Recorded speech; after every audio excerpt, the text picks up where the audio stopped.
violinists that acted like they were playing Nakamura's theme Yeah. song. We picked that one, and I picked it was kind of a tie between Bobby Roode's very, very first entrance on that huge rising thing, or whatever the hell you call it. Or I like the choir one personally. I think the choir one was a lot better, just because, well, I mentioned before that I'm a bit of a music enthusiast, so I took a lot of choir when I was in high school, and just hearing that just made me my heart kind of melts amazingly, and just to see them still singing while Bobby Roode was coming out just really made it that much more amazing. So the promo between Bobby Roode and Nakamura was just awesome. Definitely, Bobby Roode, I think, kind of had to carry Nakamura a bit on this one by doing more of the talking. He did a great job at that. He was talking about how he was creating change, how there were people in the back that are slowly, turning it into business casual, and there are people in the audience that are slowly turning into the way that he wanted NXT to be. And he said the major change happens at NXT TakeOver San Antonio when he wins the NXT Championship. Nakamura, of course, just says, I'm going to kick your head off, and Bobby Roode is just about to finish by saying, his phrase, glorious, but Nakamura stops him. And the crowd's reaction of him stopping Bobby Roode was just awesome. Everybody was just like, oh. Nakamura is so good at shit like that, because that just reminds me of Wrestle Kingdom 10 last year when he wrestled AJ Styles in New Japan. When AJ Styles was leader of the Bullet Club, and he pointed the hand at Nakamura like the gun, and then acted like he pulled the trigger.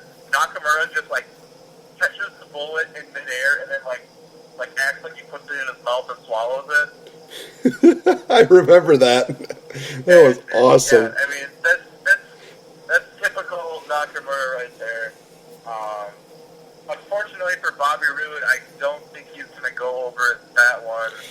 I see them playing their feud out until WrestleMania weekend for NXT Orlando, and then probably Roode going over then. Well, here's the thing. I would probably agree with that, but I also do agree that I do not see Bobby Roode going over anymore, and maybe my thought process will change by next week when we do our predictions for Rumble and NXT TakeOver.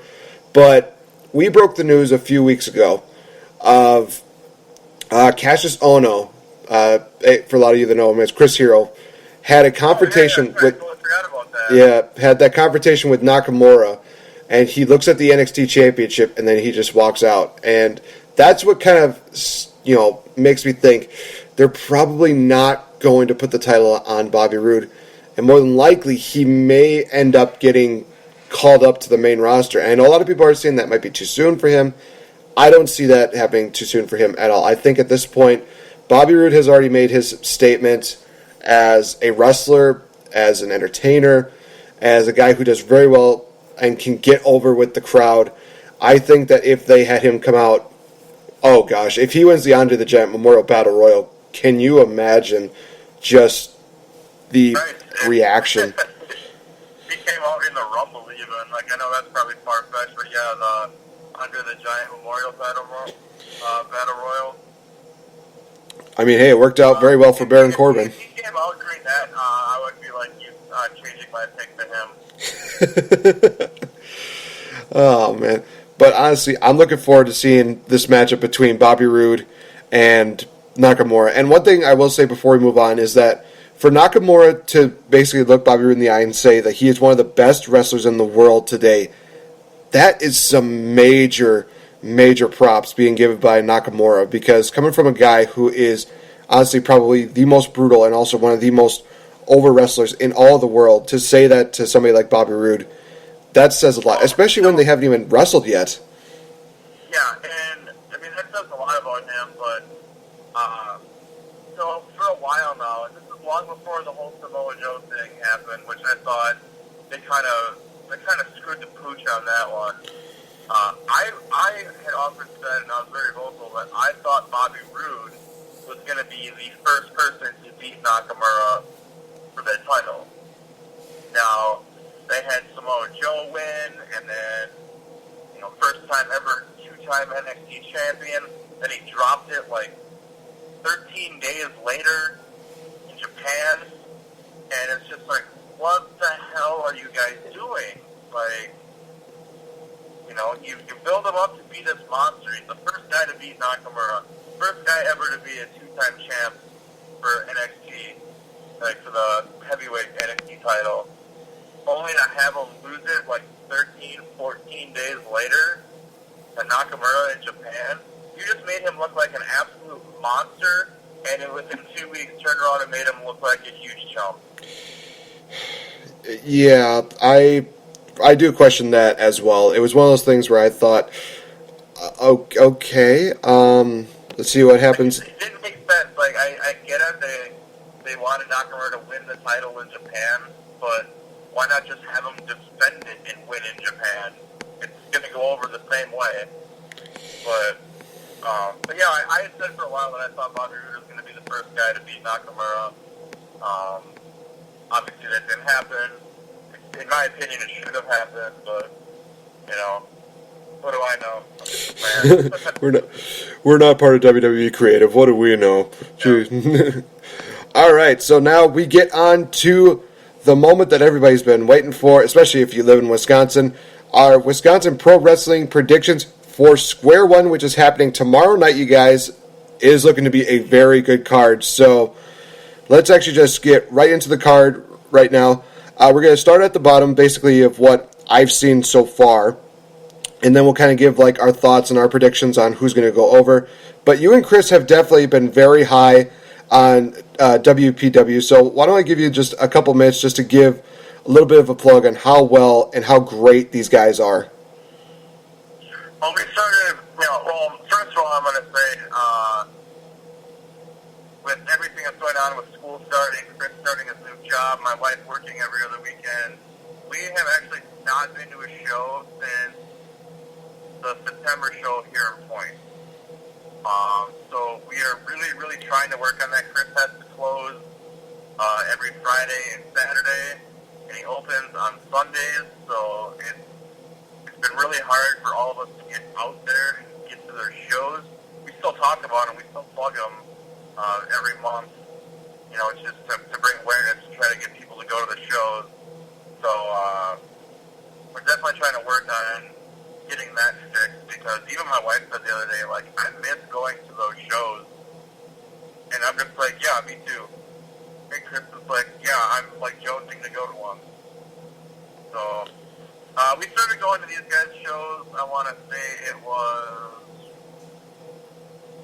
November, December 2015. We hit as many shows as we could last year. We hit almost all of them. And that was even going back from November, December of 2015 to about September last year. We hit almost every single show that was either in Point or in Green Bay or just here at Baba Louie's. I know they had a couple other shows. I think they had one in Fond du Lac, and a couple other shows in some other cities that we didn't make. But we tried to hit as many as we could. These guys are absolutely amazing. We've gotten to know a lot of that roster, most of them. I can honestly say that I call most of those guys friends. Actually, one of the guys, PW3, has turned into one of my best friends ever. I talk to the guys daily. We've hung out I don't know how many friggin' times. But these guys are great. They go on. They definitely put on a show for the fans. They're great in the ring. I can never really remember ever leaving a show saying wow, that wasn't that good. So, and for me, being a wrestling fan of 30 plus years, to go to a show and say wow, that show was immaculate or perfect, or it really says a lot about how good these guys are. And a lot of them have been in the business a long time. 5 plus years, some of them 10. And you got some of the guys that have been in maybe a year and a half. a year, and they are just, even the guys that have been in 10 plus years are like, these are the guys, you know, the Colin Brooks, the Adam Graces, these are the guys that are going to be the future of the company, and, you know, who knows where their career is. Freaking Logan Lynch, too. God, that guy, in his first year and a half, I think, had a tryout with Ring of Honor. Him and TW3 went down to Ring of Honor. Was it October? I think in October. They went down and had a tryout with Ring of Honor, and it went really well. So, yeah, just all these guys are great. Anybody and get to appear this weekend and get to the show, it is definitely worth it. You know, it's only $5, $10, $12, $15, depending on how old you are. You can get your tickets on letsgopro.com. You can get them at Baba Louie's. We're definitely going to try and get more shows. We're thinking about maybe getting a show up in trying to get a show up in the Wausau area, maybe somewhere like Marshfield or Rapids. We're definitely getting a show back in Point. So we're definitely trying to expand things with that company and try to get wrestling to areas where there could be some fan base, but like no one ever goes there. So, but yeah, that's that company. that's that company. Great. Yeah, it's a great group of guys. The shows are amazing. I have a blast every time. The Last Point show, I'll give you a great example. I had a friend of mine, not a wrestling fan at all. Absolutely not. Literally only came because she knew like me and Chris kind of were like, you know, the host, like not really the host, but like kind of like the main sponsors of the show. And she had an absolute blast. She said 5 minutes, like not even 5 minutes into that first match, she goes, I knew this was going to be a good night. So, you know, and that's awesome. As a wrestling fan, I love that. Again, that says a lot about these guys where I know if I bring a friend, not a wrestling fan at all, to one of their shows, they're going to leave knowing that, you know, they might not be a full-time wrestling fan, but they're at least going to say they had an absolute blast at that show. Yeah, I haven't had a single complaint about any of these shows. They have been just phenomenal. You mentioned, of course, TW3, Logan Lynch. So many of the guys that have really set the bar have definitely just blown even the bar off of WWE standards, which definitely says quite a bit. But let's just get right into the card. First kicking off with what is being dubbed as the New Year Battle Royal. The winner of this match will be the new number one contender for the WPW Heavyweight title. Date is to be determined, I believe. No listing as to who's participating in this. So what we'll do for this is that I guess we'll assume that anybody whose name is not Ben McCoy or Joey Avalon, they're probably going to be likely in this battle royal. So first, get your thoughts. AJ, who do you think is going to win this? Yeah, it's a real tough choice. I mean, you know, without knowing who's actually in it, I mean, you know, Sadis could be in that. He would be definitely a top person I would consider. Brock Hall, probably in it. Definitely a top choice. Chase McCoy could probably be in it. Another top choice. Logan Lynch could be in it. TW3 could be in it. Both those guys. I mean, it's really hard to pick. There's so many good guys in that company that really at any time it could be their moment. So I wish we had a list of who was all in it so I could give a definitive pick, but you know, I would have to go. You know, it could even be, you know, someone like Adam Graves. But I would have to maybe go with either a Sadist or a Brock Hall. Sadist or Brock Hall. All right. I kind of went with a bit of a wild card pick, and I think that this guy deserves maybe just one shot, just to kind of maybe get, you know, just to get his, you know, foot in the water, just to kind of see how it will go. I actually went with Colin Brooks on the winner of this battle royal. I think that he is very talented. He's very, very good in the ring. Very great aerial offense. When I saw